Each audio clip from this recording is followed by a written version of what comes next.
recovering from heartbreak. Now, it's very sensitive to start talking about heartbreak, because essentially you're talking about someone's failure. Now, failure is not failure unless we believe that it's failure. Now, this is where it gets a little bit sensitive and a little bit controversial, because we are beings of light, and nothing is essentially failure. But we call it failure because we can't justify anything else. Now, this is where it gets a little bit deep, but when we can understand that everything is a learning experience, everything within this reality is a learning experience.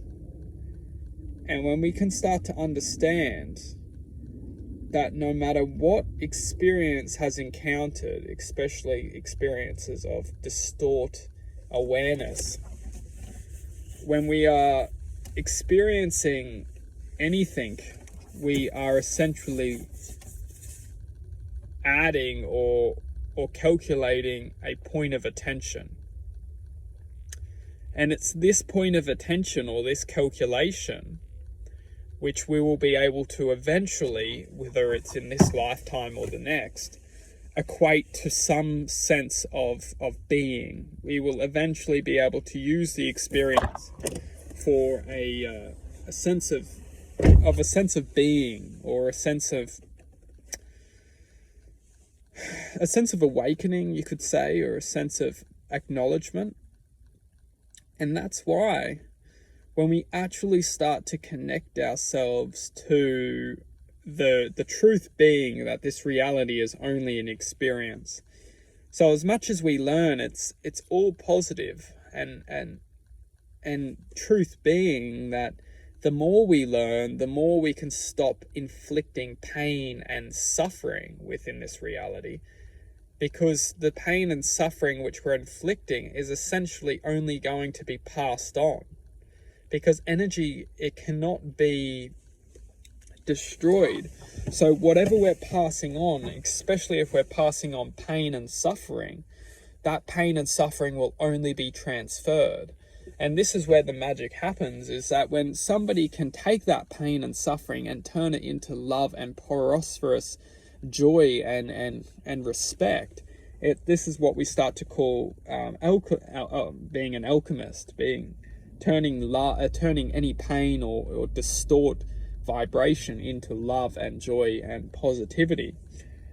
And this takes time and takes a whole lot of self-acknowledgement and self-respect, really, because you have to truly learn to respect yourself before you learn to respect another person.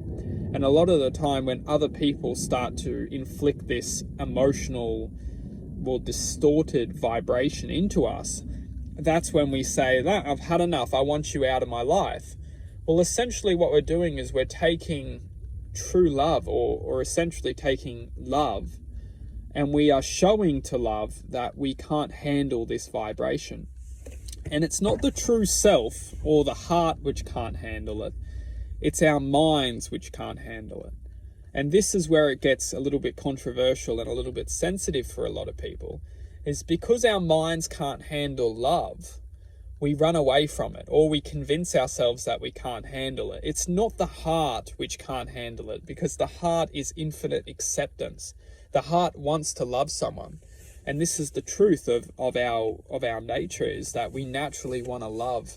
We naturally want to become acceptive and joyful and loving, and we want to accept, but it just hurts. It hurts too much, because the mind creates the perception that we just can't love this person.